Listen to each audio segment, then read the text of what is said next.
पिछले एपिसोड में हमने इनह्यूमंस की 5 ट्राइब के बारे में जाना कि इन्हें किस तरह से क्री लोगों ने बनाया था। लेकिन क्री सुप्रीम इंटेलिजेंस ने एक विजन देखा कि उसकी रिसर्च फैसिलिटी से तो कोई ऐसा होगा जो क्री साम्राज्य के लिए खतरा बनेगा। लेकिन इधर ब्लैक बोल्ट कई दिन से एक लिस्ट पर इनह्यूमन के नाम लिखने में बिजी है, क्योंकि ये नाम उन इनह्यूमंस के हैं जो अब मारे जा चुके थे। जिस वजह से ब्लैक बोल्ट और उन 4 ट्राइब के लीडर की एक मीटिंग होने वाली थी। पर जैसे ही ब्लैक बोल्ट मीटिंग हॉल में पहुंचता है तो उसने देखा कि बाकी की 4 रानियां मारी जा चुकी हैं। लेकिन ट्राइटन को वहां एक घायल शख्स से ये पता चलता है कि इन सभी को मारने वाला सिर्फ एक शख्स था, जिसे वॉक्स के नाम से जाना जाता है। पर तभी वहां पर एक ब्लास्ट होता है जिससे ब्लैक बोल्ट और उसके लोगों को लॉकजॉ वहां से टेलीपोर्ट करके बचा लेता है। पर अब जब न्यू एटीलैंड पर ब्लैक बोल्ट मौजूद नहीं है तो वहां पर वो डेविल पहुंच चुका है, जिसे वॉक्स के नाम से जाना जाता है। तो गाइस, यही था जो हमने पिछले एपिसोड में देखा था। अब आगे वॉक्स अब न्यू एटीलैंड पर पहुंच चुका था, जो सिर्फ लड़ाई करने के लिए बनाया गया था। इसे क्री ने सबसे पहले सुपर ह्यूमन के तौर पर इंजीनियर किया था, और जब इसे बनाया गया था तो इसमें लगभग सभी इनह्यूमंस की पावर डाली गई थी, सिर्फ ह्यूमैनिटी को छोड़कर। जिस वजह से वॉक्स क्री का सबसे पावरफुल हथियार बना। इसे किसी भी तरह से ट्रिक नहीं किया जा सकता था और ना ही बेवकूफ बनाया जा सकता था। इसे बस एक काम से मतलब था कि उसके दुश्मन का दिल धड़कना बंद कर दे। न्यू एटीलैंड के हॉल में सिर्फ चीखें और मरने की आवाजें गूंज रही थीं, लेकिन अब वहां पर सिर्फ एक आवाज बची है, जो कि वॉक्स की है। वॉक्स क्री एम्पायर की आवाज बन चुका था, जिसके बाद वॉक्स एक बड़े से दरवाजे को तोड़कर न्यू एटीलैंड के पैलेस में घुस जाता है, जहां पर उसका पहले से ही मैक्सिमस इंतजार कर रहा था। मैक्सिमस ब्लैक बोल्ट का भाई है, और इसके बारे में आप इतना जान लीजिए कि ये एमसीयू के लोकी के जैसा है, जो कभी कभी अच्छा बिहेव भी करता है तो कभी कभी बुरा भी। मैक्सिमस अपने हाथ में एक बड़ी सी गन को लेकर कहता है, वैसे मुझे लगा नहीं था कि तुम इतनी जल्दी यहाँ पर आ जाओगे, और मुझे नहीं लगता है कि हम पहले मिल चुके हैं। मेरा नाम मैक्सिमस है, लेकिन अब इससे क्या फर्क पड़ता है कि मैं कौन हूँ और तुम कौन हो, क्योंकि मैं जरा सा पागल हूँ। और इतना कहते ही बूम, मैक्सिमस अपनी गन से वॉक्स पर हमला कर देता है। वहीं दूसरी तरफ ब्लैक बोल्ट की शिप पर मेडुसा घायल मेडिकल पॉड में पड़ी होती है, और वहीं पर ब्लैक गगार भी अपनी वाइफ मेडुसा को देख रहा होता है।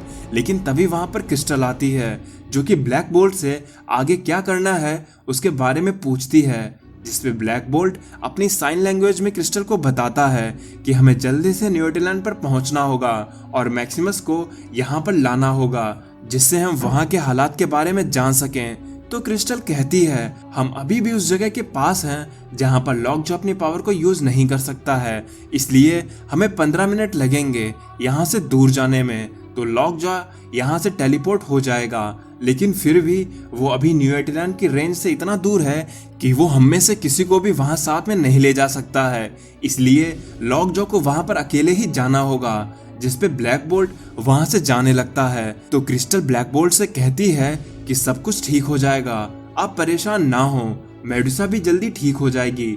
लेकिन ब्लैक बोल्ट ने अपनी साइन लैंग्वेज में ये कहा, तुम बस ब्रिज पर जाओ और जंप के लिए रेडी हो जाओ। लेकिन इधर न्यू एटीलैंड पर मैक्सिमस की इतनी पावरफुल गन भी वॉक्स का कुछ भी बिगाड़ नहीं पा रही थी। तब वॉक्स अपनी ब्लैक बोल्ट जैसी पावर को यूज करके मैक्सिमस पर हमला करते हुए बोलता है, बस अब बहुत हो गया। और तभी बूम, वॉक्स की उस आवाज की वजह से मैक्सिमस दूर जाकर गिरता है। ब्लैक बोल्ट एक ऐसा राजा है जिसने बचपन से ही चुप रहना सीखा था, क्योंकि उसके मुंह से निकला एक भी शब्द एक पूरी आर्मी को खत्म करने की शक्ति रखता था। तब ब्लैक बोल्ट अपनी शिप की सीट पर बैठता है। ब्लैक बोल्ट की ये शिप कुछ इस तरह से इंजीनियर की गई है कि इसे ब्लैक बोल्ट की साउंड की पावर से अल्ट्रा स्पीड में चलाया जा सकता है। अपनी सीट पर बैठते ही ब्लैक बोल्ट बस एक ही शब्द को बोलता है, चलो, जिस वजह से वो शिप अल्ट्रा स्पीड में वहां से ट्रेवल करने लगती है। और जैसे ही शिप न्यू एटीलैंड तक पहुंचने की रेंज में पहुंचती है, लॉक वहां से टेलीपोर्ट होकर न्यू एटीलैंड पर पहुंच जाता है। इधर घायल मैक्सिमस वॉक्स के सामने होता है। वॉक्स मैक्सिमस से कहता है, मैं ये चाहता हूँ कि तुम मेरा एक संदेश खुद अपने भाई तक पहुँचाओ कि वो आकर हमें ज्वाइन कर ले, नहीं तो वो और उसके सभी साथी ऐसे ही एक एक करके मार दिए जाएंगे। और हाँ, जब ब्लैक बोल्ट उनके पास सरेंडर करने को आए तब उसे हमसे भीख मांगनी होगी कि वो हमें ज्वाइन करना चाहता है।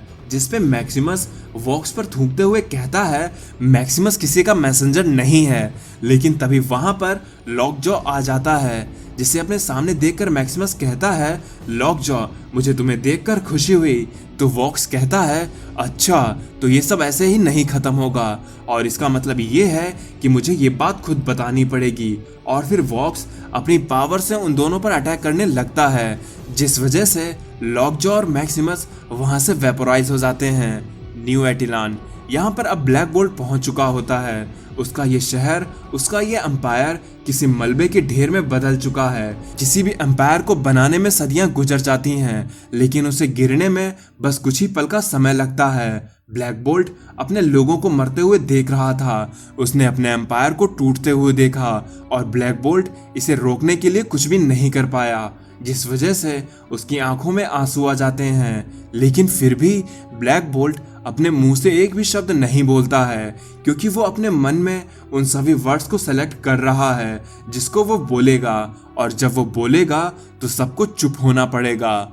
फिर हम देखते हैं कि क्रिस्टल राग के ढेर में से कुछ ढूंढ रही होती है। ये एम्पायर आज से एक दिन पहले अपनी ताकत की मिसाल सुनाता था, लेकिन ये अब ताश के पत्ते की तरह बिखर चुका है। यहाँ पर रहने वाले लोग अपने राजा से उनसे बचाने की भीख मांगते रहे, उसे बुलाते रहे, लेकिन उन्हें बचाने के लिए वहां पर कोई भी नहीं आया। और तभी क्रिस्टल को उस राग के ढेर में से एक एंटीना मिलता है, जो कि लॉकजॉ के सर का ताज हुआ करता था।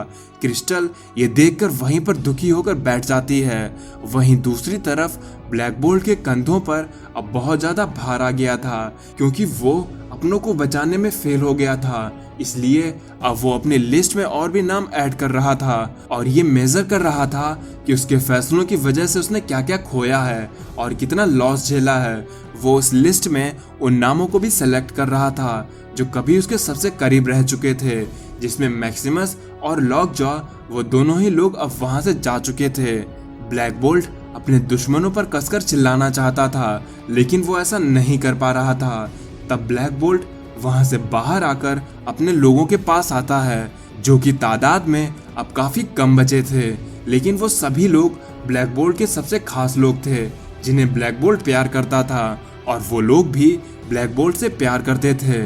ब्लैक बोल्ट जानता था कि अब वो उनकी मदद नहीं कर सकता है, इसलिए वो बस एक चॉइस को अपनाता है कि अब वो अपने दुश्मनों पर चिल्लाना चाहता है। तो गाइस, क्या अब ब्लैक बोल्ट की आवाज वॉक्स को रोक पाएगी, और क्या सच में मैक्सिमस और लॉकजॉ मारे जा चुके हैं? इन सभी सवालों के जवाब तो हमें आने वाले एपिसोड्स में पता चलेंगे।